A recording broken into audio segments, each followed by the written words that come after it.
이 시간 관리는 나중에 차차 한번 말씀을 드릴 거고.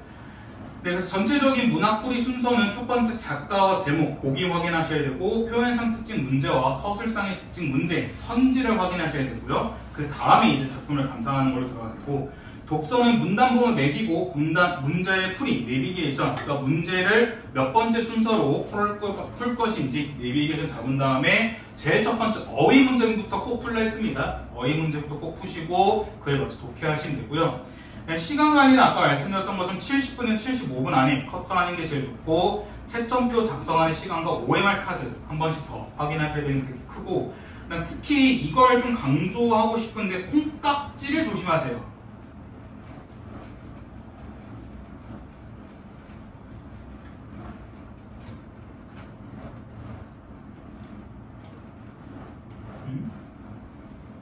죄송합니다.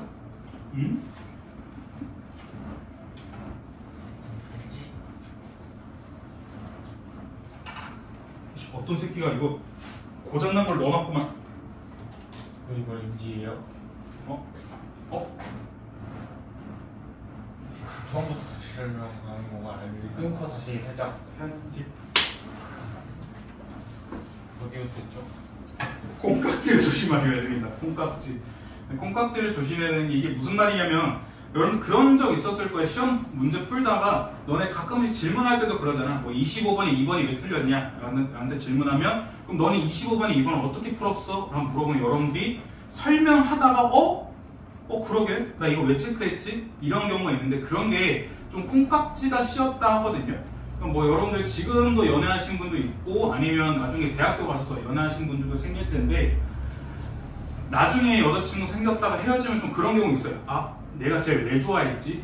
그렇게 생각하는 경우 있는데, 그게 이제 콩깍지가 벗겨져서 조금 더 객관적으로 바라보게 된 거거든요. 그러니까 문제풀이도 똑같아요. 문제풀이도 이상하게 여러분들이 무슨 최면에 걸린 것처럼 25번 무조건 2번이다 하고 체크하고 갔는데, 나중에 채점하고 틀려서 다시 봤더니 와, 2번을 왜 선택했지? 라고 하는 경우가 있었거든요. 근데 이거는 뭐 어떻게 할 수 있는 방법이 없고요. 다시 한번 검토해보는 게 제일 좋습니다.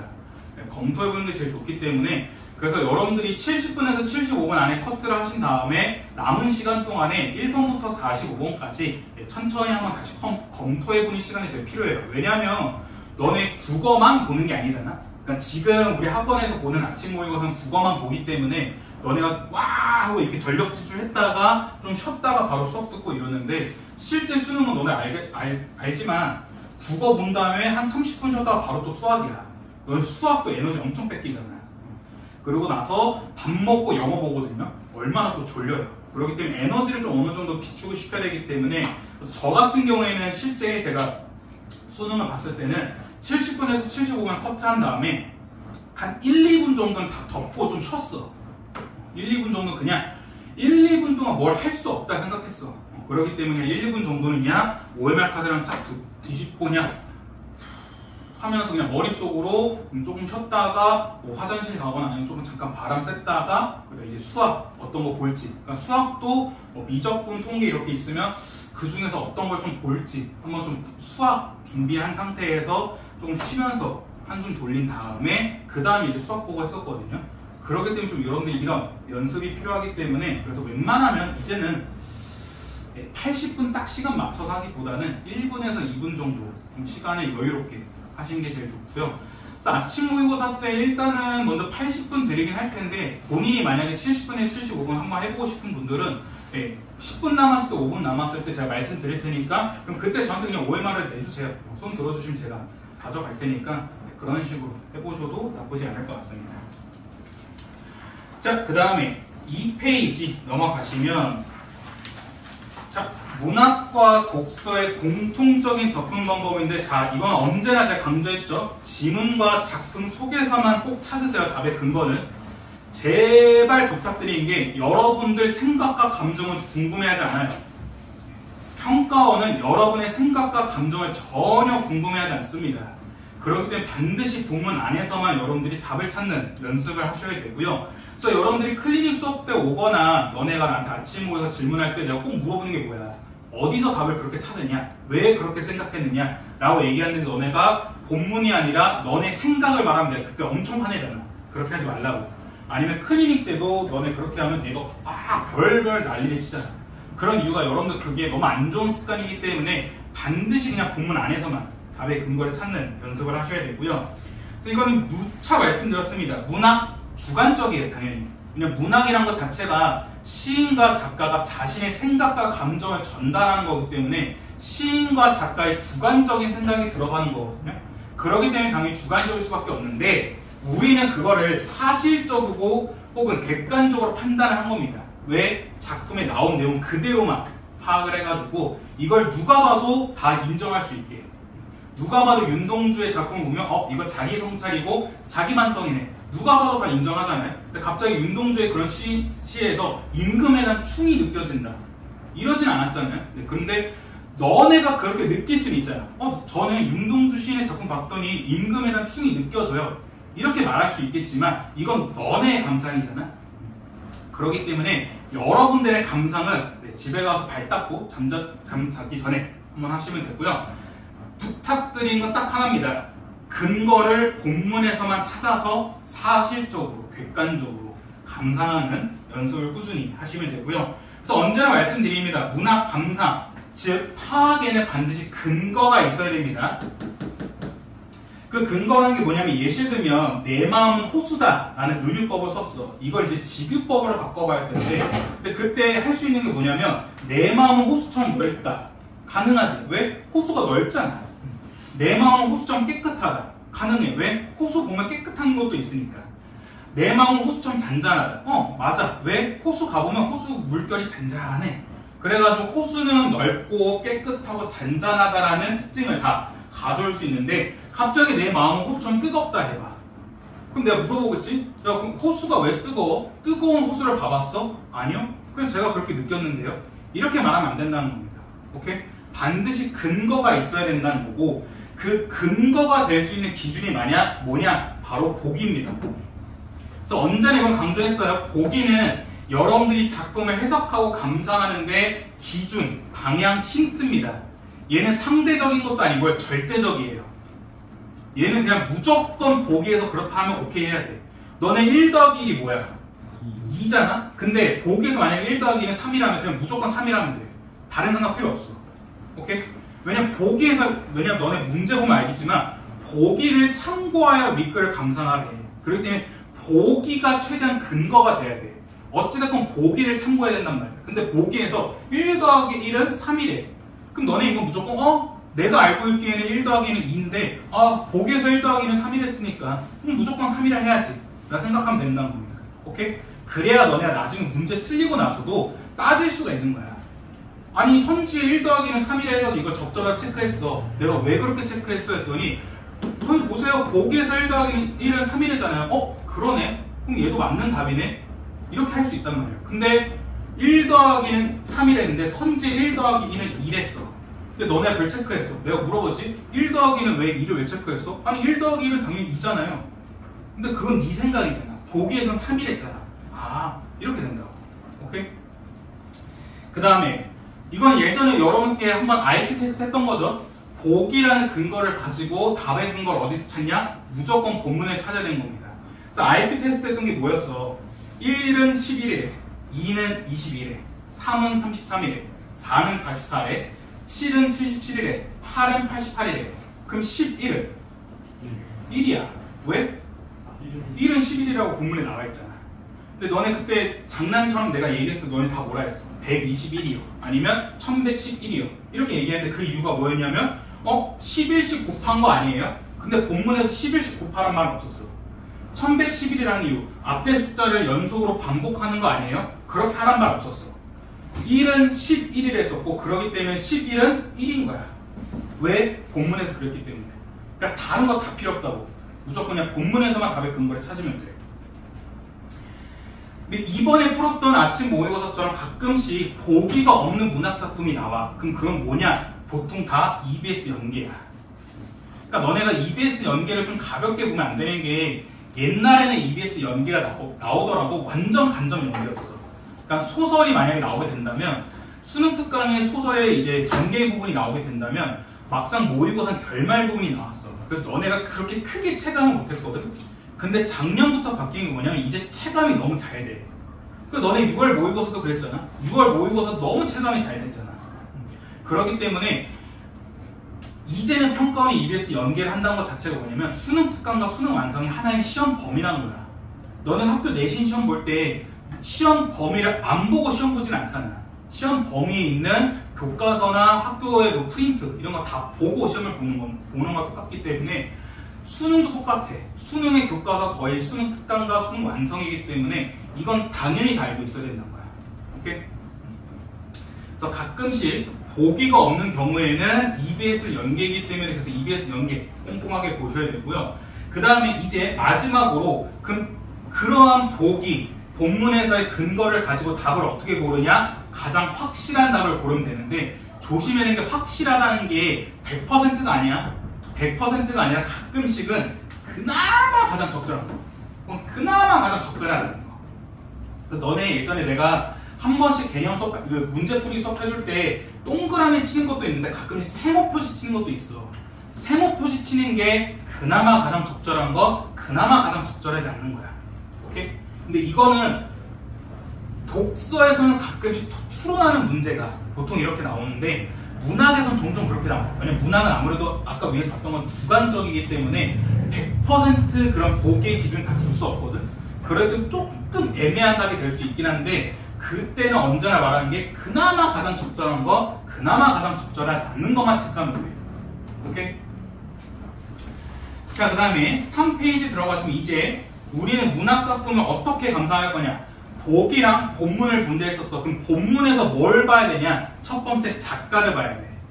왜냐면 작가는 그 작가만의 스타일이 좀 뚜렷해. 그러니까 대표적인 게 윤동주 시인이잖아. 윤동주 시인 하면 대표적인 스타일이 뭐야? 자기 성찰, 자기 반성이야. 이육사 시인은 의지적이고 저항 의지. 이육사 시인 내가 농담 삼아 얘기했잖아. 이육사 시인은 절대 포기하지 않는다고. 이 사람은 무조건 의지적이라고. 오케이? 그래서 너네가 이걸 알고 있으면 윤동주 시인 작품이네, 이육사 작품이네 이렇게 되면 윤동주 시인 작품은 자기 반성, 자기 성찰이 나올 수 있고 이육사 시인은 의지적인 거 좀 나올 수 있겠다. 근데 봤더니 선지 봤더니 자기 성찰적 태도 혹은 의지적 태도가 밑줄 쳐져 있어. 그럼 이거는 웬만하면 적절하지 않을까? 이렇게 체크할 수 있다는 거고, 그 다음에 또 작가가 살았던 시대를 통해서도 힌트를 얻을 수 있어. 그러니까 뭐 예를 들어 그거야. 코로나가 2020년에 터졌잖아. 근데 만약에 5년 전에 2015년에 코로나와 관련된 바이러스 얘기해봐. 그래서 막 그 2015년에 나왔던 영화나 드라마에서 모든 사람들이 다 마스크 쓰고 뭐 백신 주사 맞고 그 다음에 뭐 감기 걸리면 2주 동안 격리돼 있어야 돼. 그런 게 2015년에 개봉했으면 사람들 입장에서 공감했어? 못해. 에이 좀 너무 뻥이다, 너무 SF다, 너무 공상과학이다 이렇게 얘기한단 말이야. 근데 2020년 코로나 이후에 그런 영화가 나오면 어떡해? 우리 공감하잖아. 아 그치, 우리 코로나 때 20년도 21년도 때 맨날 마스크 쓰고 다니고 그 다음에 맨날 뭐 열 체크하고 그 다음에 뭐 조금만 기침 나오면 바로 조퇴하고 맨날 검사 받고 그랬던 게 공감이 된단 말이야. 그렇기 때문에 작가가 살았던 시대를 알고 있으면 어느 정도 힌트를 또 얻을 수 있어. 그래서 내가 수업할 때마다 종종 얘기해 주는 게 이 사람은 언제적 사람이야, 이 사람은 언제적 사람이야, 이렇게 힌트를 주는 게 바로 이런 것들이야. 오케이? 그 다음 두 번째, 제목 중요하다. 제목이라는 것 자체가 작품의 전체적인 틀을 알려주는 거야. 내가 쓴 이 작품은 이런 거야 라고 좀 한 줄 요약해준 느낌이 바로 제목이야. 그래서 제목을 통해서 작품의 주제나 대상을 알 수 있단 말이야. 그래서 대표적인 게 고전 문학의 자도사. 자도사가 뭐였어? 스스로 도, 애도하다. 스스로를 애도하는 노래가 자도사였단 말이야. 자, 그럼 너네 한번 생각해봐. 자도사, 스스로 애도하는 노래래. 그럼 여기서 화자가 처해 있는, 시적 대사에는 처해 있는 상황이 긍정적이겠어? 부정적이겠어? 부정적이게 갖고 올 거 아니야. 그럼 부정적인 상황에 있으니까 화자는 어떤 감정을 느끼겠어? 긍정적인 감정을 느끼겠어? 부정적인 감정을 느끼겠어? 부정적인 감정을 느낄 거란 말이야. 그러니까 이 정도로 이 힌트를 얻어가면 너네가 나중에 문제 볼 때 되게 쉽단 말이야. 오케이? 그 다음에 김기택의 벽. 이거 이게 수능 특강에 나왔던 거잖아. 할머니 입장에서 그 다 승객들이 어떤 것처럼 느껴져? 벽처럼 느껴진대요. 근데 너네 벽이랑 대화할 수 있어? 못한단 말이야. 그렇기 때문에 할머니와 그 승객들의 사이는 어때? 소통이 단절됐구나. 거리감이 느껴지는구나. 이걸 우린 느낄 수 있단 말이야. 그 다음에 또 하나, 시적 대상이 만약에 사람이 아니라면 이건 당연히 의인법을 쓴 거지. 사람이 아니라면 사람의 삶으로 확장해서 보면 돼. 그래서 대표적인 게 최승호의 내 영혼의 북가시나무였잖아. 이게 무슨 작품이었어? 북가시나무가. 북가시나무가 이런 앞에 있는 가로등 전봇대 같은 거 있는데 거기에 뭐가 걸려있어? 플랜카드가 걸려있잖아. 그게 현수막처럼 이렇게 플랜카드 걸려있으니까 이게 마치 이념을 강요하는 것처럼 느껴졌다고. 그래서 북가시나무란 사람이 아닌 대상을 통해서 사람의 삶을 얘기하고 있잖아. 오케이? 그런 것처럼 만약에 여러분들 딱 보자마자 북가시나무? 사람이 아니네? 그럼 이거와 관련된 특징을 사람의 삶으로 확장해서 한번 감상을 해야 되겠구나. 이렇게 생각을 해야 된다. 오케이? 그 다음에 보기는 아까 얘기했어. 작품의 기준이야. 감상의 기준이기 때문에 보기에서 하라는 대로 그냥 다 하면 돼. 오케이? 자, 그 다음에 문학에서 시란 무엇이냐라는 건데 시는 언제나 정의라면 뭐라 할 수 있냐면 시인이 자신의 생각과 감정을 운율이 있는 언어로 압축하여 표현하고 전달하는 문학이야. 일단 제일 쉬운 게 운율이야. 너네 내가 예성에 운을 느낄 수 있는 대표적인 방법이 뭐냐 했을 때 뭐였어? 반복이었어. 반복하면 무조건 운을 느껴져. 다른 거 다 필요 없어. 그래서 봐봐. 시와 시구의 반복, 통사구조의 반복, 음절수, 음보의 반복, 심지어 음성 상징어도 반복이야. 왜? 오리는 꽥꽥. 꽥이란 글자가 반복되잖아. 오케이? 그래서 반복되면 다 운율이야. 근데 이거 이제 고등학교 1학년 애들 다 알아. 중학교 애들도 알아. 그러니까 운율 형성 방법이 시험에 나오겠어? 수능 때는 잘 안 나와. 이제는 잘 안 나온단 말이야.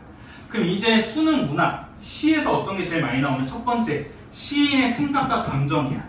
생각과 감정을 지금 이건 시의 주제야. 왜? 시라는 것 자체가 자신이 느낀 생각과 감정을 전달하는 문학이기 때문에 시에서 가장 기본적이고 가장 중요한 게 바로 생각과 감정이야. 근데 시에서 느껴지는 감정과 생각은 딱 두 가지 종류밖에 없댔어. 뭐? 긍정 아닌 부정이야. 오케이? 더 딥하게 들어갈 필요 없어. 안타까움, 아쉬움, 허무함 다 뭐야? 부정적인 거야. 기쁨, 소망, 희망 다 뭐야? 긍정적인 것들이야. 다 필요 없어. 그냥 딱 이 두 가지로만 보면 돼. 오케이? 다른 거 고민하지 마. 그래서 누구이 말씀드렸어. 고난이도 문제일수록 단순하게 긍정이냐 부정이냐만 생각하면 돼. 다른 거 다 필요 없어. 오케이? 그 다음에 요즘 이제 조금씩 문제로 어렵게 나오면 압축하여 표현하여 전달하는 방식, 즉 시의 표현 방식 갖고 장난을 많이 쳐. 그러니까 너네 추상적이라는 게 무슨 뜻이었어? 추상적인 거. 추상적이라는 것은 눈에 보이지 않고 손으로 잡을 수 없는 것들이야. 대표적인 게 뭐야? 우리의 감정, 우리의 생각. 우리의 생각과 감정은 눈에 보이지 않고 손으로 잡을 수가 없어. 그래서 너네 행복이라는 감정을 표현할 때 어떻게 해? 웃잖아. 웃는 게 뭐야? 표정을 지어서 구체화시키잖아. 눈에 보이게. 너네가 행복하다는 걸 그냥 아무것도 표현 안 하고 저 행복해요. 제 머리 위에 행복 안 보이세요? 이러진 않잖아. 그냥 행복이라는 감정 눈에 보이지 않고 손으로 잡을 수 없기 때문에. 근데 시라는 건 어떤 문학이었어? 생각과 감정을 전달하는 거잖아. 전달이라는 건 말 그대로 이렇게 전해줘야 되는 말이야. 근데 눈에 보이지도 않고 손에 안 잡히는 것을 어떻게 전달하겠어? 구체화시켜서 전달을 하겠지. 오케이? 그 구체화시키는 방법이 바로 시의 표현 방식이야. 그래서 시의 표현 방식은 간단해. 너네가 지금 알아둬야 되는 문학 개념어들이 다 표현 방식이야. 오케이? 그래서 문학이 살짝 쉽게 나오면 그냥 단순한 표현 방식만 물어봐. 뭐 서리법을 썼냐, 영탄법을 썼냐 이런 것만 간단하게 물어보는데 이제 문학이 어렵게 나오면 뭐가 나오냐면 이렇게 나와. A와 B의 관계 갖고 장난을 쳐. 오늘 아침에 봤던 아침 모의고사의 하나 부분이야. 세상은 어찌 화나지 않으랴. 자, 세상은 어찌 화나지 않으랴. 서리법 썼지. 서리법 썼기 때문에 이건 세상이 화나다는 거야, 화나지 않다는 거야. 화나다라는 거거든. 그러니까 세상이 화나다. 화나다라는 건 좋은 거야, 나쁜 거야? 좋은 거잖아. 그렇기 때문에 세상을 좋은 걸로 봐, 나쁜 걸로 봐? 좋은 걸로 보고 있는 거야. 근데 또 예전에 얘기했잖아. 서리법은 하나의 영탄적 표현이랬잖아. 영탄적 표현이라는 게 감정을 강하게 드러내는 건데, 와, 이 음식 진짜 맛있다 이렇게 말하는 게 아니라, 야, 이거 진짜 맛있지 않냐? 내가 이 음식이 맛있다라는 감정을 강하게 드러내고 싶어서 서리법 쓴 거잖아. 오케이? 그렇기 때문에 서리법은 하나의 영탄적 표현인데, 그래서 선지에 뭐라고 했냐면 영탄적 표현을 통해 현실을 긍정적으로 수용하는 태도를 보여준다라는 거야. 영탄적 표현이 A이고 현실을 긍정적으로 수용하는 게 B야. A와 B가 짝꿍이 잘 맞춰져 있냐는 거야. 오케이?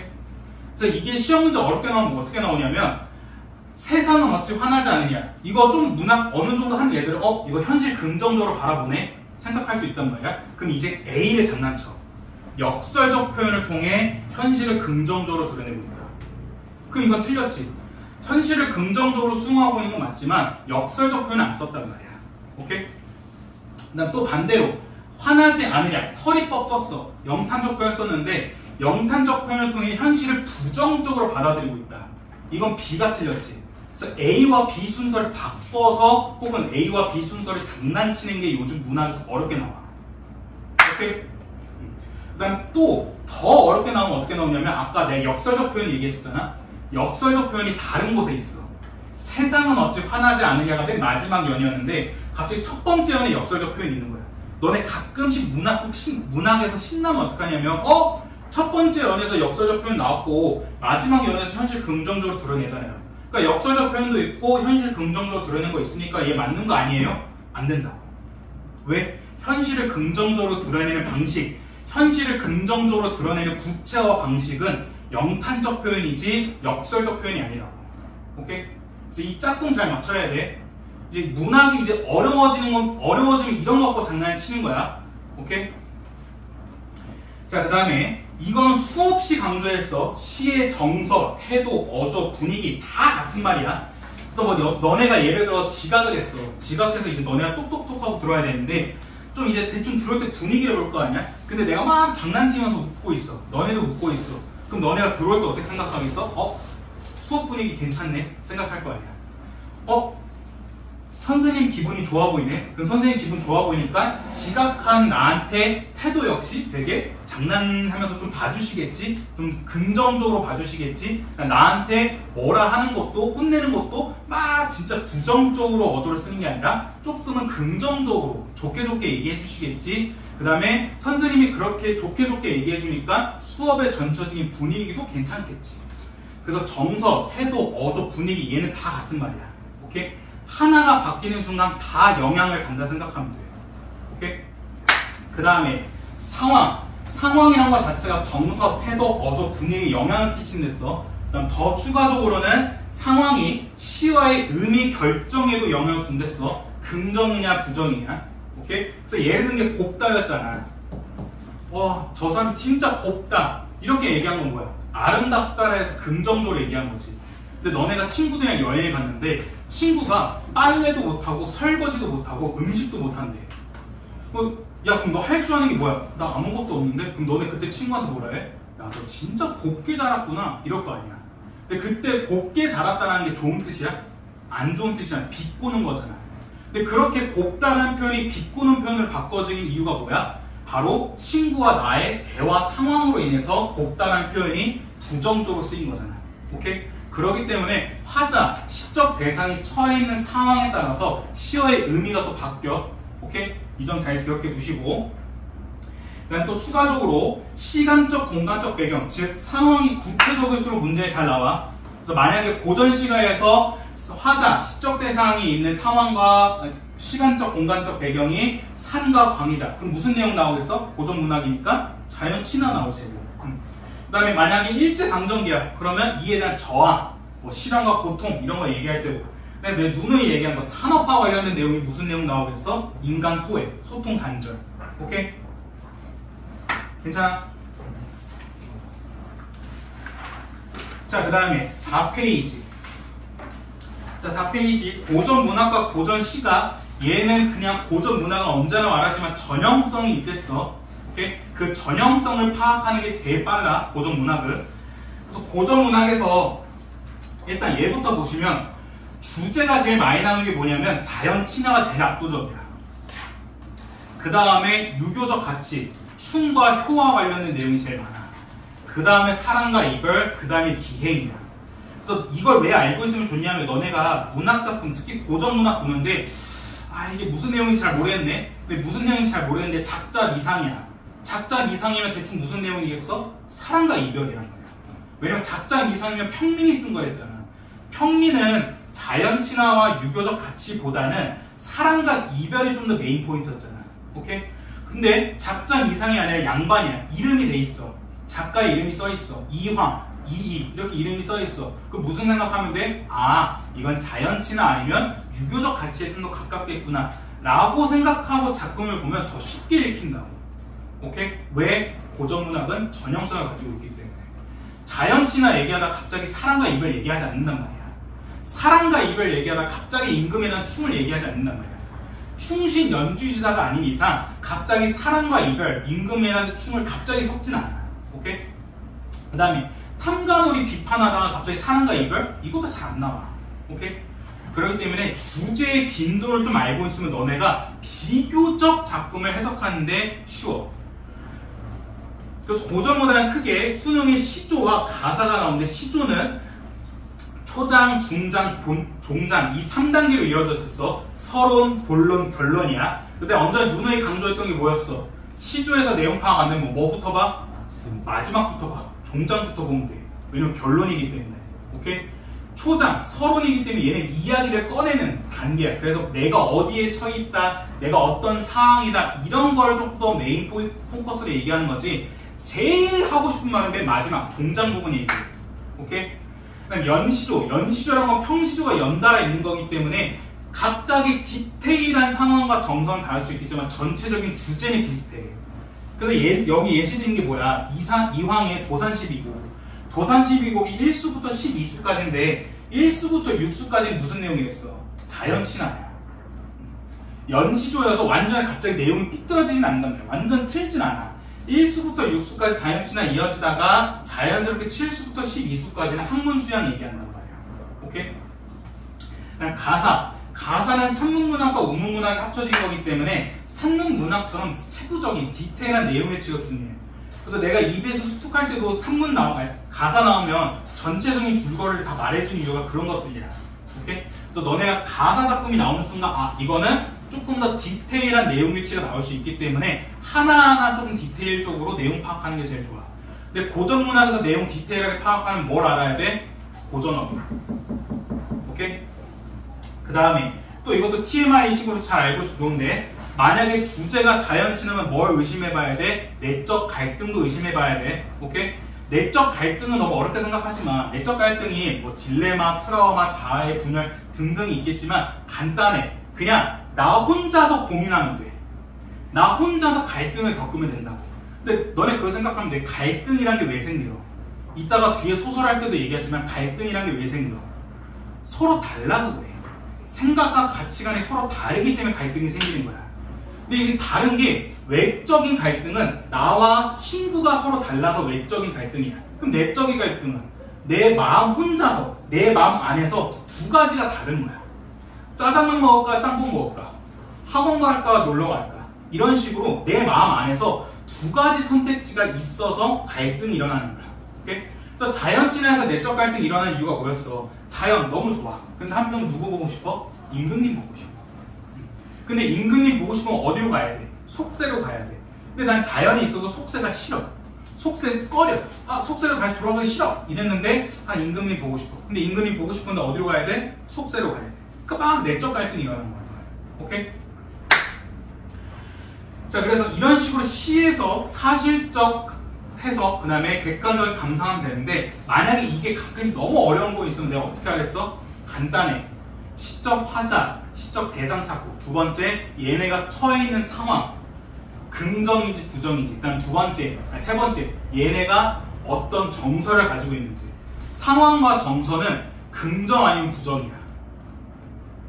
그 다음에 상황과 정서는 서로 이어져. 웬만하면 상황과 정서는 서로 이어지는데, 자, 예시를 들어줄게. 너네 이번에 아침모에서 망했잖아. 아침모에서 망해서 상황이 어때? 긍정이야, 부정이야? 부정적이지. 자, 여기서 너네 드는 감정은 어때? 안타깝고, 아쉽고, 아, 왜 그랬지? 부정적인 감정이 되잖아. 그치? 상황이 부정적이면 정서도 부정적이야. 웬만하면. 근데 부정적 정서가 들었다 해서 태도와 어조 다 부정적이야? 그렇진 않단 말이야. 너네 지금 아침 모여서 망했는데 태도가 어때? 여기서 너네가 부정적인 태도가 든다면 체념하는 거, 포기하는 거야. 아, 그냥 안 할래. 안 될 것 같다. 이렇게 포기해버리면 부정적인 태도야. 근데 그게 아니라 이번 시험에서 내가 뭐가 부족했지? 내가 왜 그랬지? 하면서 너네 스스로 성찰을 해. 이건 자기 성찰, 자기 반성의 태도잖아. 그 다음에 봤더니 지금 와, 나 지난주에는 30점이었는데 이번에 31점이야. 1점이 올랐네? 와, 1점 오른 게 어디야? 라고 얘기하는 거는 낙관적인 태도잖아. 이것도 긍정적인 태도란 말이야. 오케이? 그러기 때문에 상황과 정서는 서로 웬만하면 긍정과 부정이 서로 이어지는데 태도부터 살짝 바뀌어. 태도부터 살짝 바뀌면서 태도가 바뀌니까 어조가 바뀌어. 어조가 바뀌니까 분위기도 바뀌어. 오케이? 그래가지고 태도, 어조, 분위기까지 디테일하게 파악은 어렵겠지만 상황과 정서는 간단하게 긍정과 부정 정도는 파악이 가능하다고. 오케이? 그래서 너네가 모의고사 풀 때 연계 작품이면 당연히 알 거 아니야. 근데 비연계 작품이면 이게 무슨 내용이지? 헷갈릴 때는 일단 화자랑 시적 대상 찾고 얘네가 어떤 상황이 찾고 어떤 정선진을 찾으면 웬만하면 해석이 다 돼. 오케이? 질문? 자, 5페이지 본 소설이야. 소설이란 것 자체가 작은 이야기라 생각하면 돼. 그래서 인물의 삶을 간접 경험하는 게 바로 소설인데 소설이란 정의는 또 뭐냐면 일정한 구조 속에서 인물의 행동, 생각, 심리를 통해 인간의 모습과 사회상을 보여주는 문학이야. 그래서 얘도 똑같이 이 세 가지가 시험 포인트 나오거든. 근데 한 가지는 절대 시험에 잘 안 나와. 한 가지는 보기에서 알려줘. 뭐야? 바로 인간의 모습과 사회상이야. 인간의 모습과 사회상이라는 건 소설의 주제거든. 소설의 주제는 너네가 그 짧은 것만 읽고 파악하기 너무 어려워. 그래서 뭘 줘? 보기를 주는 거야. 오케이? 보기에서 이 소설은 어떤 내용입니다. 이 소설은 어떤 내용입니다. 이렇게 힌트를 주는 거야. 근데 만약에 보기에 그런 내용 없어. 그럼 뭐겠어? EBS 연계였던 거야. 오케이? 그냥 소설의 주제는 EBS 연계면 너네가 알고 있어야 되는 거고 EBS 연계가 아니면 웬만하면 소설 보기는 다 나와. 오케이? 그래서 소설은 그래서 크게 보면 두 가지가 나오는 거야. 일정한 구조랑 인물의 생각과 행동, 심리가 나오는데 첫 번째, 일정한 구조. 이건 서술상 특징이야. 그래서 시점 물어보거나 아니면 구조 물어보는 거야. 자, 예를 들어 역순회적 구성이 나와. 역순회적 구성은 현재, 과거, 현재인데 만약에 역순회적 구성하면 어디에 조금 더 힘을 줘서 보여야 되냐면 과거지. 자, 너네 한번 생각해봐. 너네가 어떤 친구랑 싸워서 사이가 안 좋아. 사이가 안 좋아서 이렇게 현재의 시간을 보내고 있는데 갑자기 어떤 친구가 와서 물어보는 거야. 야, 근데 너 걔랑 왜 싸웠어? 왜 사이 안 좋아? 너는 뭘 말해. 말하기 싫어. 그래도 한번 말해줘. 그렇게 되면 그 친구랑 싸웠던 일을 얘기해야 되잖아. 그러면 시간 순서가 어떻게 돼? 현재에서 그 친구랑 싸웠던 과거로 돌아가야 되잖아. 오케이? 그래서 과거에 무슨 얘기를 해줘? 왜 내가 친구랑 싸웠는지 이유를 말해주잖아. 오케이? 그래서 역순회적 구성이라는 것은 현재의 사건과 갈등의 원인을 보여주기 위해서 과거 사건을 넣는 거야. 자, 근데 소설은 갈등이 제일 메인 포인트야. 갈등이 시험 문제에 무조건 나와. 그렇기 때문에 시험 문제 나오면 갈등의 원인을 알려주는 이 과거 시간이 제일 중요한 거지. 오케이? 자, 그 다음에 시점은 누차 얘기했다. 서술의 주체인지 지각의 주체인지. 요즘 이거 갖고 말장난 많이 친댔어. 서술의 주체는 서술자야. 지각의 주체는 등장인물이야. 오케이? 그래서 만약에 서술의 주체와 지각의 주체가 동일해. 얘 무슨 시점이야? 1인칭이지. 서술의 주체와 지각의 주체가 달라. 무슨 칭이야? 3인칭, 전지적 작가 시점. 오케이? 그 다음에 소설은 인물의 행동과 생각과 심리를 말해주는 거야. 자, 인물의 행동과 생각과 심리를 말해주는데 이거 객관적인 태도에 가까워, 주관적인 태도에 가까워. 주관적일 수밖에 없어. 주관적이란 것 자체가 내 감정을 드러내는 순간 주관적이야. 객관적은 감정을 웬만하면 빼야 돼요. 그래서 뭐 이런 얘기 하자면 너네 친구들끼리 많이 싸웠는데 야, 네가 한번 객관적으로 판단해봐. 라는 게 뭐야? 누구의 편도 들지 말고 너가 딱 중립을 지켜서 감정을 싹 빼서 누구의 친구도 아니고 정말 완전 제3자처럼 바라봐서 뭐 이 이야기를 판단해줘 할 때 객관적으로 판단해봐 이거잖아. 근데 소설은 인물의 행동과 생각과 심리를 전달한다고. 그럼 객관적일 리 있어?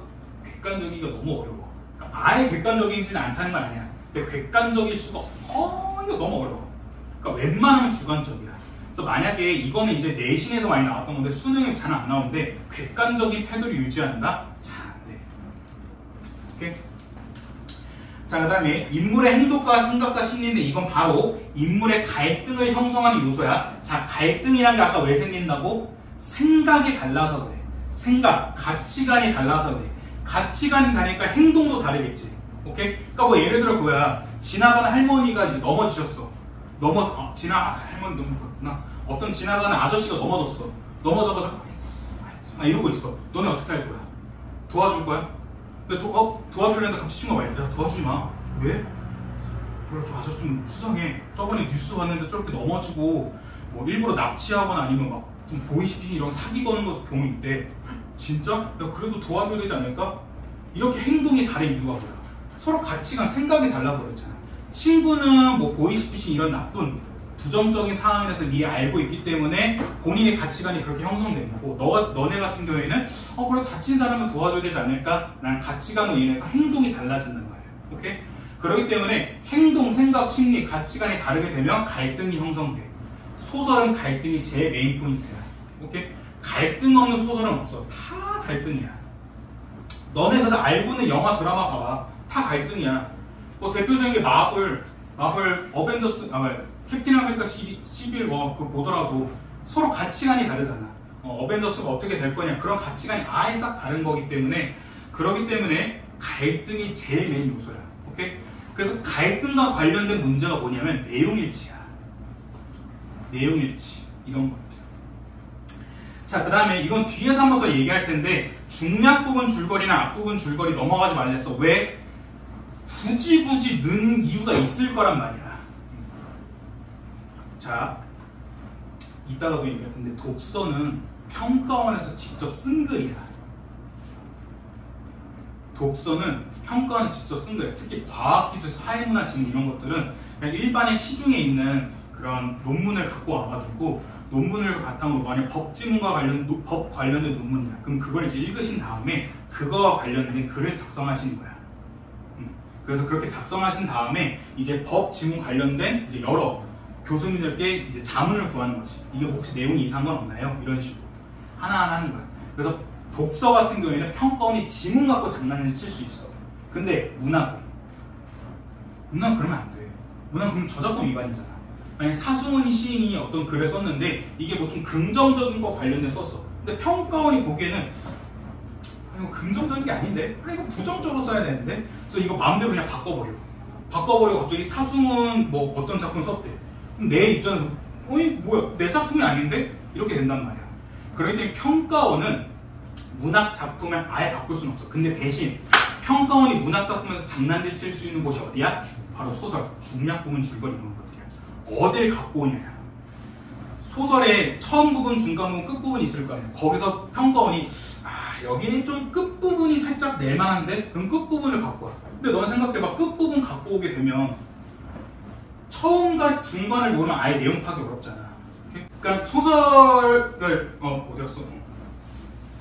그래서 소설을 여면 만약에 이해하려면 앞부분 줄거리랑 중략 부분 줄거리를 줬다는 것 자체가 이 출제한 부분을 이해하기 위해서 필요하다는 거야. 오케이? 그러니까 이거 꼼꼼하게 할 거야. 너네 진짜 가끔씩 틀리는 때 와서 나한테 무슨 얘기해.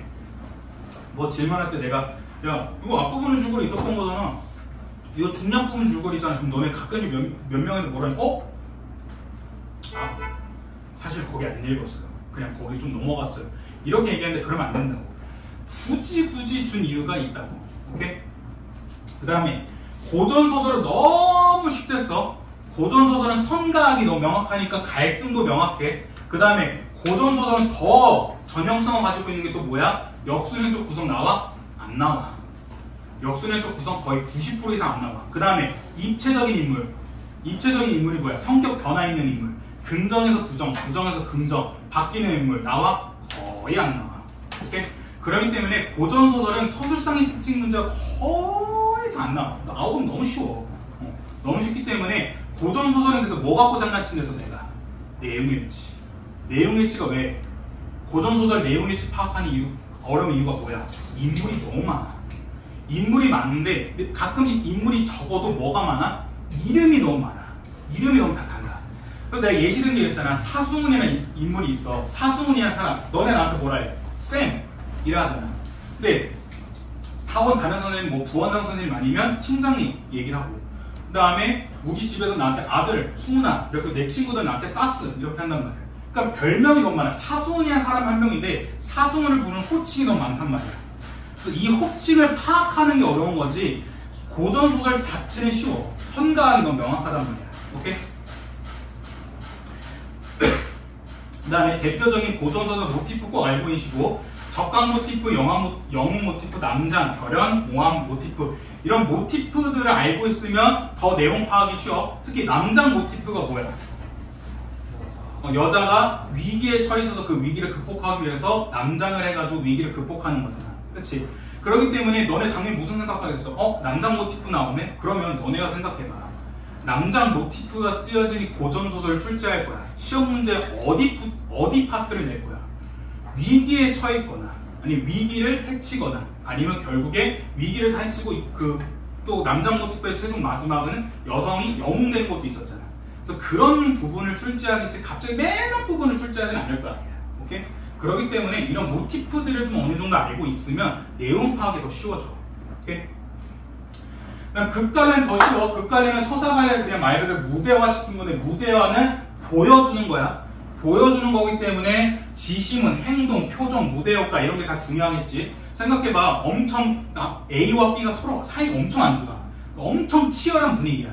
근데 치열한 분위기인데 갑자기 A가 B를 겨우 딱 죽였어. B를 딱 죽이고 이제 딱 해서 해치웠다 하는데 갑자기 BGM으로 우리가 이제는 헤어져야 할 시간 하면서 동요가 분위기 어때? 확 깨버린단 말이야. 그렇기 때문에 그 장면, 그 갈등과 관련된 알맞은 행동, 표정, 무대 효과와 관련된 게 바로 지시문 문제야. 오케이? 그래서 이거 극갈래가 만약에 문제 나오게 된다면 이 지시문에 좀 더 포커스 맞춰서 보면 돼. 오케이? 지시문은 어떻게 나오냐면 가로치고 나와. 가로치고. 비장한 얼굴로 등장하는데 하고 이 가로쳐져 있단 말이야. 오케이? 난 수필 넣으면 뭐부터 그랬어? 맨 마지막. 왜? 수필이란 거는 자신이 어떤 경험을 하고 나서 그를 통한 느낌, 교훈과 깨달음을 전달해 주는 거였잖아. 오케이? 그렇기 때문에 수필이 어렵다? 맨 마지막부터 보면 돼. 오늘 아침 모에서 나왔던 것도 생각해봐. 뭐 재랑 부재? 이런 거 나왔잖아. 내용 파악 어렵단 말이야. 근데 결국 끝에 가서 무슨 내용 나왔어? 때가 맞으면 맞는 거고 안 맞으면 안 맞는 거다. 이거야. 이게 자연의 이치였다. 이 얘기였잖아. 그렇기 때문에 마지막만 보면 된다고, 수필은. 오케이?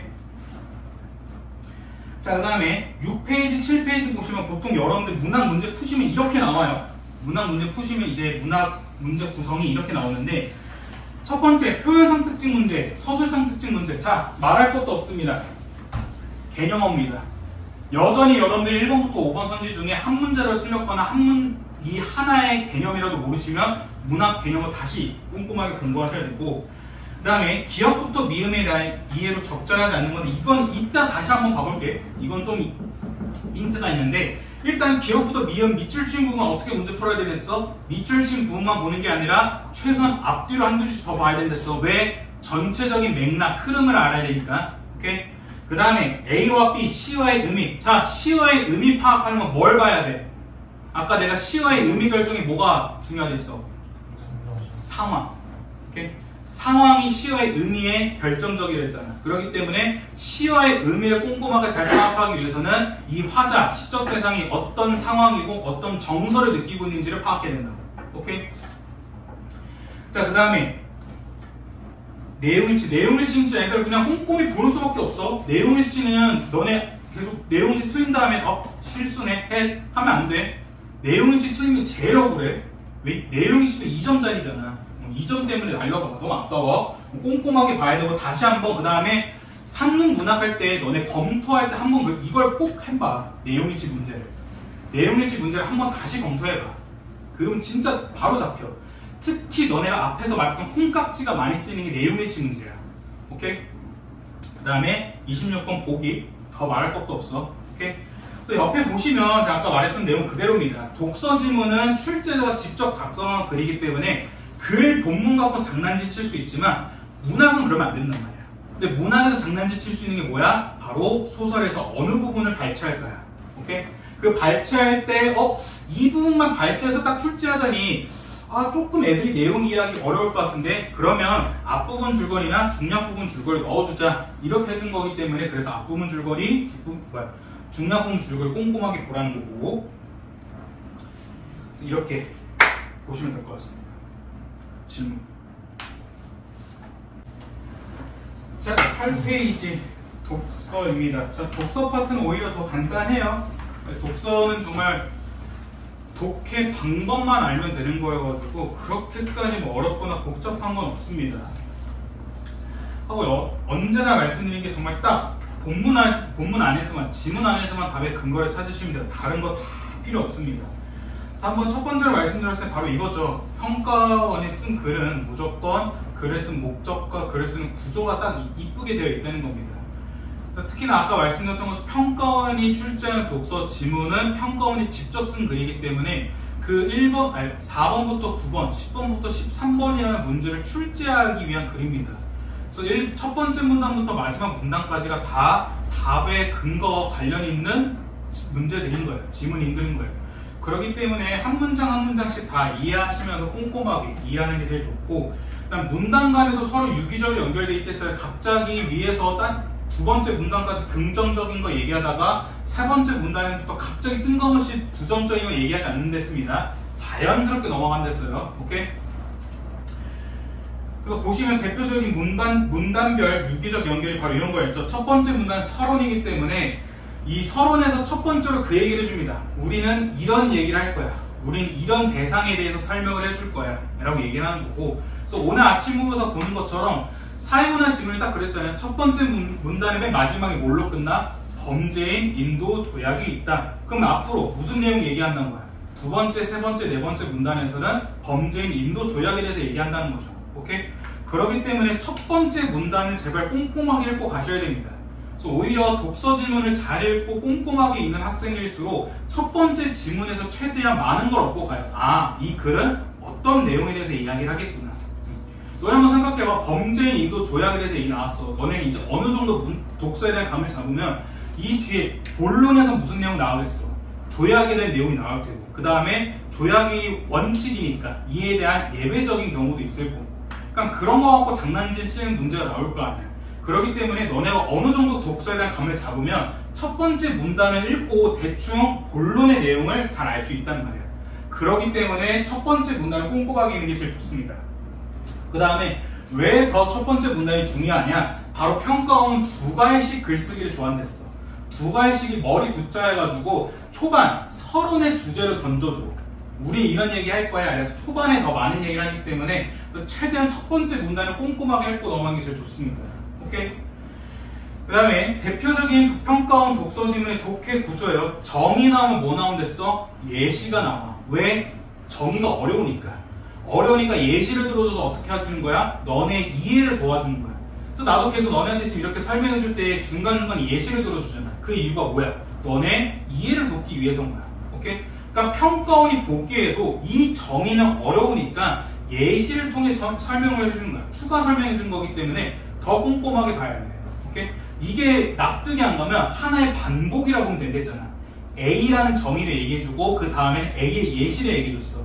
그럼 A가 반복됐네? 반복은 왜 했냈어? 강조하기 위해서 한다 했잖아. 그렇죠? 그렇기 때문에 그만큼 강조하기 위해서, 그만큼 중요하니까 예시까지 들어주면서 얘기를 해주는 거야. 오케이? 난 예시가 예를 들어, 가령 이렇게만 나오는 게 아니라 어떻게 나온댔어? 뭐뭐 등에 이렇게도 나온댔잖아. 그래서 준영이, 승현이, 희만이, 승훈이 등의 문일고 학생들은, 자, 문일고 학생의 예시가 뭐야? 준영이, 희만이, 승현이, 승훈인 거야. 오케이? 그래서 뭐뭐 등에와 같은 표현으로도 예시를 드러낼 수 있기 때문에 잘 기억해 두셔야 되고, 그다음에 두 대상 나왔네. 뭐 파악해야 돼? 공차. 오케이? 그 다음에 이건 누차 얘기했어. 정말 미친 듯이 얘기했어. 문제점 나오면 무슨 뭐 나와야 돼? 해결책 나와야 돼. 근데 이게 수능 완성이나 수능 특강을 보면 가끔씩 네 번째 문단, 다섯 번째 문단, 그러니까 결론 부분에서 갑자기 문제점 추가로 집어주는 경우가 있었어. 그 경우는 뭐였냐면 내가 언제나 설명한 게 이런 것들이 보통 연계될 수 있댔잖아. 오케이? 맨 마지막 문단에 A가 이런 문제점이 있어서 B라는 해결책이 있었어. 근데 B도 사실 이런 문제점이 있어 하고 끝났어. 그럼 그렇게 하면 연계가 B의 문제점에 대해서 얘기 나온다. 오케이? 근데 평가원 지문은 그렇지 않아. 평가원 지문은 웬만하면 두 번째, 세 번째 문단에서 문제점 해결책까지 마무리하는 게 평가원 지문이야. 오케이? 그래서 문제점 나오면 무조건 해결책 나와. 그래서 문제점 나와서 해결책 찾을 때 어떻게 글을 그리면 돼? 머릿속으로 왜 문제가 발생했지? 이 문제를 어떻게 해결해야 되지? 이런 생각을 하면서 글을 그리면 된다고. 오케이? 그 다음에 주장 나오면 그에 대한 한계, 비판, 반박 나와. 오케이? 그래서 이것도 하나의 PS, 문제점 해결책 구조를 했었어. 왜냐면 어떤 주장을 했는데 여기에 문제점이 생겼네. 문제점 생겼으니까 이걸 비판했는데 비판하고 끝나면 안 되지. 새로운 해결책, 새로운 주장을 말해줘야지. 오케이? 그런 식으로 글의 구조되어 있는 거고, 그러니까 원칙 나오면 언제나 예외 나오면 됐고, 통념, 상식, 기존, 일반적인 거 이런 거 나오면 역시 예외, 부정, 반박하는 거 나오면 됐어. 오케이? 이건 평가원에서 너무나도 좋아하는 글의 구조야. 오케이? 그 다음에 과정 나오면 순서, 결론 체크해 두셔야 되고, 조건 나오면 효과, 결과 체크해 둬야 되고, 수단, 도구 나오면 의도, 목적 등 다 인과관계, 선후관계 갖고 장난질 치는 거야. 인과관계, 선후관계는 정말 얘들아 1년 내내 이야기하고 있다. 1년 내내 선후관계, 인과관계 엄청 중요하다 얘들아. 이거 갖고 장난질 치는 거 한두 문제 안 나왔던 거 아니다. 미친 듯이 나오기 때문에 이거 잘 기억해둬라. 매번 얘기했어. 오케이? 그 다음에 질문 던져. 근데 너네 생각해봐. 질문을 어디서 던지겠어? 보통 서론에 던지겠지. 서론에 질문 던져서 그에 대한 답을 구하는 게 바로 그 글의 구조였던 거야. 오케이? 그 다음에 주제별 대표적인 독해 구조는 바로 인문예술 나오면 주장과 근거 나와.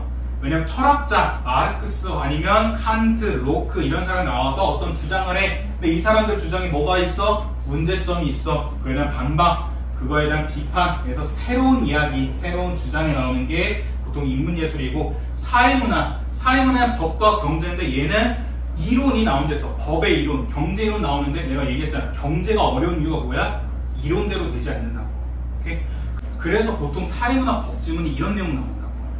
어떤 법이 있고 이걸 실생활에 적용하는 과정 속에서 조금 너무 추상적이기 때문에 여기서 문제점이 생겨. 실생활에 적용하는데 살짝씩 애매한 게 생겨. 그로 인해서 문제점 생겨서 이걸 해결하는 새로운 법안을 얘기하는 거야. 오케이?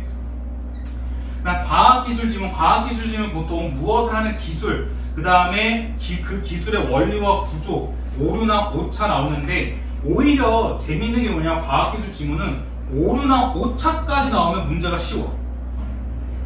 왜냐면 너네 보통 과학기술 지문은 복합 지문을 잘 안 나와. 복합 지문 잘 안 나오고 한 문단으로 나온단 말이야. 한 세트, 한 지문으로 나오는데 첫 번째 문단부터 보통 네 번째 문단까지야. 자, 첫 번째 문단은 서론이겠지.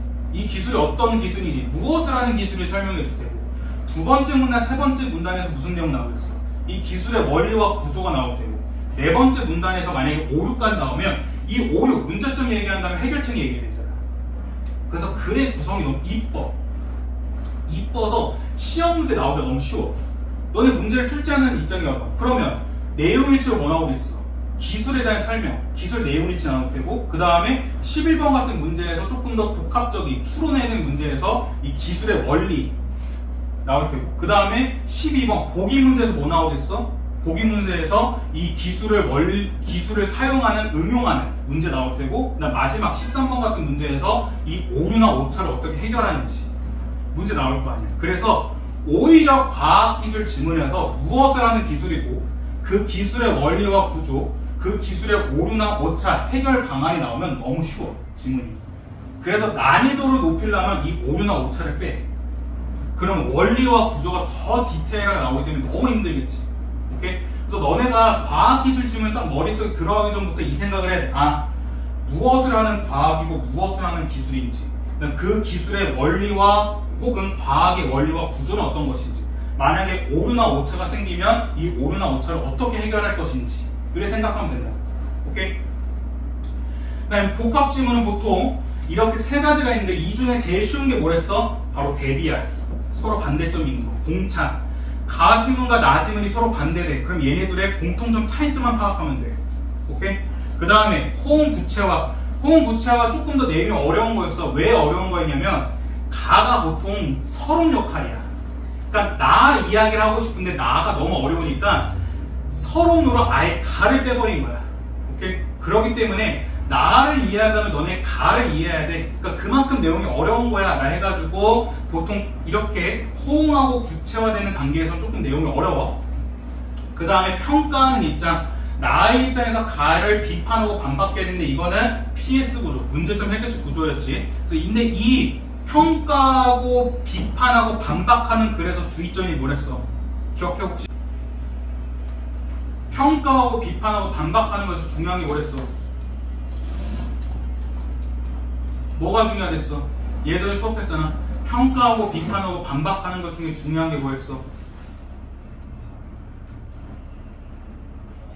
팩트체크, 사실 확인, 그 다음에 적절한 평가인지 비판인지 파악해야 된다고. 오케이? 그래서 뭐야, 본문에 승훈이는 국어, 수학, 영어 수학 성적이 5등급이라 대학을 가지 못했대. 승훈이는 못생겨서 여자친구가 없대. 근데 선지에 승훈이는 국어, 수학 성적이 9등급이라 대학을 못 갔대. 이거 팩트 맞아? 아니야. 사실이 아니잖아. 승훈이가 대학을 못 간 이유는 뭐야? 5등급이어서 못 간 거잖아. 9등급이 아니잖아. 그러니까 이건 내용이 틀렸고. 승훈이는 여자친구가 없으니 키가 작다고 볼 수 있다. 얘 뭐가 틀렸어? 적절한 평가, 비판이 아니야. 승훈이가 여자친구 없는 이유는 뭐야? 못생겨서잖아. 키가 작은 게 아니잖아. 키가 작다는 말은 본문에도 없었단 말이야. 오케이? 그 다음에 승훈이는 국어, 수학, 영어 성적이 5등급이라 여자친구가 없다. 얘도 적절한 평가와 비판이 아니야. 왜? 승훈이는 5등급이라서 뭘 못했어? 대학을 못 갔어. 승훈이가 여자친구가 없는 이유는 뭐야? 못생겨서 여자친구가 없는 거야. 적절한 평가, 비판이 아니라고. 이렇게만 보면 너무 쉬워 보이잖아. 근데 너네 맨날 얘기했잖아. 이게 너네한테 친숙한 승훈이 돼야 뭐 여자친구여서 친숙해서 너무 내용이 쉬운 거지. 이거 내용을 좀만 꼬아봐. 그럼 너네 어떻게 생각하냐면 본문에서 승훈이 5등급 대학 여자친구. 승훈이 5등급 여자친구. 본문에서 승훈이 5등급 여자친구 봤는데 이거 적절하구나 체크해버린다고. 오케이? 그러면 안 된다고. 적절한 평가, 적절한 비판인지, 그 다음에 조금 더 쉽게 들어가면 팩트체크인지. 오케이? 그 다음에 독해의 대표적인 함정 포인트, 또 다른 포인트는 뭐냐면 바로 시간 표지야. 시간 나오면 통시적으로 가야 돼. 그래서 각 시대별, 뭐 20년대, 30년대 혹은 근대, 현대 이런 식의 통시적인 관점 조심해야 되고, 그림 그래프는 언제나 강조했다. 그림 그래프는 뭐 해야 돼? 메모하라고. 무조건. 특히 그림 그래프, 특히 그래프 나왔을 때 뭐 나오냐면 비례 반비례 관계 나와. 오케이? 왜냐면 너네 그래프 보더라도 그래프 X축 Y축 하더라도 비례 반비례 관계 나오잖아. 그렇기 때문에 무조건 비례 반비례 관계 나오면 체크해 두랬었고, 또 3번도 같은 말인가요? 비례 반비례 관계 나오면 꼭 메모해 두랬어. 그 다음에 이것도 되게 치사한 게 뭐냐면 평가원만의 가능성과 확정하는 표현인데 뭐뭐일 수 있다라는 경우는 단 1%의 가능성만 있으면 돼. 근데 뭐뭐이다 라고 얘기하면 100% 확정이거든. 이건 특이점이야. 근데 언제 말했잖아. 특이점은 시험 출제 포인트라고. 대표적인 특이점이 뭐야? 강조한다. 언제나, 항상, 모두, 다만, 오로지 A뿐만 아니라 B도, A가 아닌 B도 이런 것들이 바로 특이점이기 때문에 특이점 갖고 장난질 친다고. 오케이?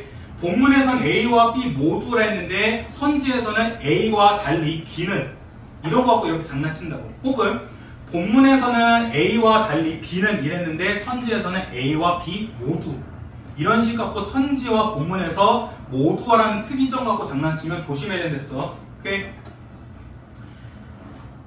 자, 그 다음에 보기 문제 유형은 대표적인 게 그냥 본문을 응용하고 활용하는 건데 이거 내용일치라 생각하면 된다고. 본문과 비교하는 거. 이번 6월 모의고사 비슷했지. 6월 모의고사에서 플로리기 정보처럼. 그래서 보기에서 추가 정보 인포과 관련된 추가 정보 줘가지고 본문과 비교하는 내용. 그냥 내용일치라 생각하랬어. 오케이? 그다음에 그림 그래프 나오면 이거 꼭 메모해두렸고 본문 내용 다 갖고 오랬어. 이건 이따 한번 다 같이 봐볼게. 자, 그 다음에 11페이지, 12페이지 보시면요. 대표적인 독서 지문의 구성이야. 자, 첫 번째, 보통 첫 번째 문제로 내용 전개 방식이나 서술 방식 물어봐. 이거 언제 풀어야 돼? 제일 마지막에 풀어야 돼. 왜? 내용 전개 방식, 서술 방식이란 뭐냐? 첫 번째 문단부터 마지막 문단까지 어떤 관계를 가지고 있냐는 거야. 오케이? 그래서 그 관계를 알아야 되기 때문에 내용 전개 방식, 서술 방식은 제일 마지막에 풀어야 돼. 오케이? 첫 번째 있다서 신나서 첫 번째부터 풀려 하지 마. 그 다음에 윗글에 대한 이해, 내용일치이기 때문에 내용일치는 실시간으로 왔다 갔다 해야 되고, 그 다음에 윗글을 바탕으로 기억에 대한 이해인데, 이거는 기억이 있는 문단만 봐. 만약에 기억이 세 번째 문단이 있어. 그럼 너네 두 번째 문단까지 읽고 이 6번 문제 풀어야 돼? 아니어야 돼. 왜? 기억 몇 번째 문단이 있어? 세 번째 문단이 있단 말이야. 그러니까 백날 두 번째 문단까지 읽어봤자 6번 문제 못 푼다고. 왜? 기억은 세 번째 문단이 있기 때문에. 그래서 이런 거는 바로 뭐 어떻게 체크하냐면 기억이 몇 번째 문단이 있는지 체크해. 그러니까 기억이 세 번째 문단이 있네? 그럼 기억 위에 3을 써놔. 그러면 세 번째 문단 읽고 6번을 보면 돼. 오케이? 그냥 7번 니은의 이유인데 이유 찾는 문제는 웬만하면 넘어가랬어. 왜? 가성비가 떨어져. 왜냐면 이유 찾는 문제는 꼼꼼하게 다 본문을 다 하나하나 봐야 되는데, 그래서 이건 풀이 시간이 3분에서 4분, 길면 5분까지 넘어가. 근데 얘 똑같이 2점짜리야. 내용일치랑 똑같단 말이야. 그러니까 차라리 이유 찾는 문제에서 5분이라는 시간을 투자할 바에는 내용일치 한 번이라도 검토하고 가는 게 나아. 오케이? 그렇다고 해서 아예 넘어가라는 건 아니야. 넘어가라는 게 아니라 어느 정도 시간 관리를 할 때 시간이 너무 부족하네. 시간 지금 1분 남았는데 내가 7번 문제 풀 수 있을까? 그럴 바에는 그냥 차라리 내용일치 문제를 한 번 더 검토하고 가라는 거야. 그 다음에 또 7번 문제, 이런 이유 찾는 문제 중요한 게 뭐냐면 내용일치 문제가 아니야. 7번 이런 이유 찾는 문제는 니은과 정말 관련 있는 걸 찾아야 돼. 오케이?